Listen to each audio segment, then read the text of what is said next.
Drink. Do you think therapy is helping? I need more parameters than that. Drink.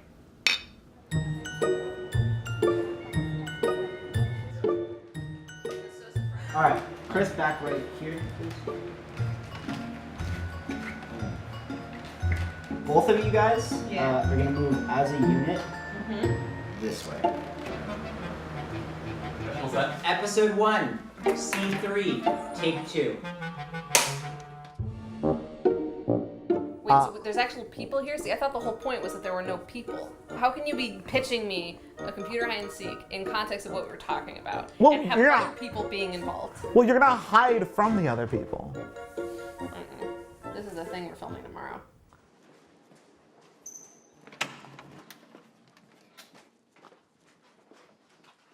I told my therapist about the thing this morning. You're being overly sensitive. You literally ate the last of my cereal in front of me without breaking eye contact. I had to have blinked at least twice. It was a big bowl.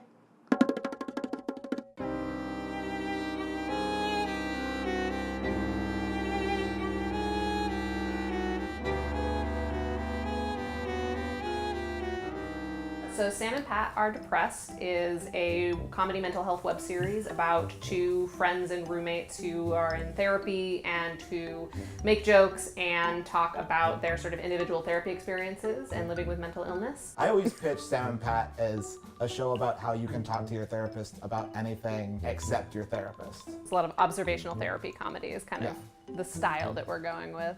With like a healthy mix of like absurdism and just weird.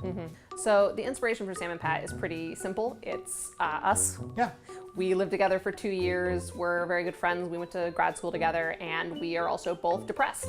And for a period of time last year, we were both in therapy at the same time, and we were both a little bit new to it still. And so we would have therapy on the same day, and we would come home and we would make jokes about it. Like, look, elementary, my dear King. That's a line that we wrote. That's a line that you wrote. Oh, so I get the credit now when you don't want the credit. I didn't write that line. I wouldn't write that line. You wouldn't write elementary, my dear King? No, I would not. that wouldn't go through your head? No. Today, my therapist asked me if I was going to do anything for the holiday. And I said, I don't know, because for all I know, I could be dead by then. Valid point. I was thinking back to a conversation that we had had where Chris, something he doesn't remember, but Chris told me that he was worried he was depressing his therapist. Apparently, you can't say shit like that to your therapist, because then we spent the rest of the session talking about whether or not I should be on suicide watch. Should you be on suicide watch? No, I'm garden variety depressed, same as you. I thought it was really funny, and then I just kept writing. A1, take 7. And action. You wanted to ask me something? Wasn't important.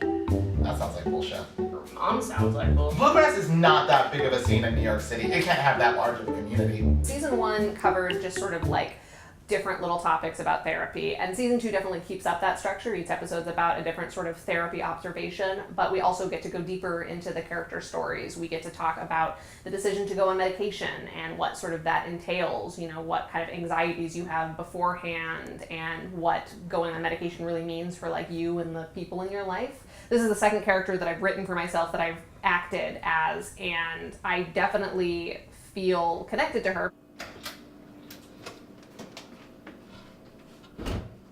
I f***ed up. This is my surprised face. She's sort of my worst impulses. Like, she is me if I was just like worse to be around, but like also probably a little bit more entertaining. She sounds crazy, and crazy can't counsel crazy. I thought your therapist said that we weren't supposed to use words like crazy because they're offensive to actual crazy people. They're definitely heightened, exaggerated versions of us, and I think in season 2 they get slightly further away from us, but it's definitely built on the dynamic of us. Yeah, what have you learned about yourself? What deep, dark secrets have you learned about yourself? I think I learned more about you and how you see me. And I'm a little offended. Yeah, I see him as the sidekick. Yeah. Nothing else. No. I mean, to be fair, so do I. Episode 1, A1, take 8. Oh, did you want to ask me something? Wasn't important. I hope the audience takes away how normal therapy can be. Roll camera. Sound speeding. Therapy is just something that some people need. honestly probably everybody needs. And I want people to not see it as this sort of like resignation, like, you know, if you go to therapy, you have lost in some way. Like anyone can be in therapy and it's totally okay and it's really helpful to some people. And that kind of came out of season 1 and it's certainly where we pivoted, but I think season 2 we definitely took a lot more stock in like what we are saying about mental health. And so the surprising thing about after season 1 was that we got a lot of people who liked it. Doing season 2, I kind of did feel that responsibility more in a way that I was not expecting. Like it helped them. Did I do a hand raise? No, she does a hand raise. All right, let's focus. Let's go. And action. Y'all want to order a pizza? I like to say it's a love story for my platonic best friend. It's like, it's a love story to us. Do you want to ask me something? It's not important. That sounds like bullshit. Your mom sounds like bullshit. These characters are sort of garbage and they're hot messes and they're depressed and they're not always nice to each other and to the people in the world, but they are people that we care about really deeply. And they're people whose stories matter in a way that we haven't seen other stories like theirs. And I feel really proud. What about you?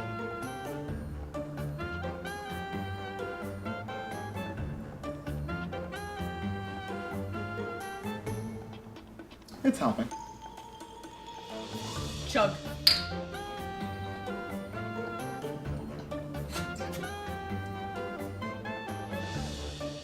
Pizza?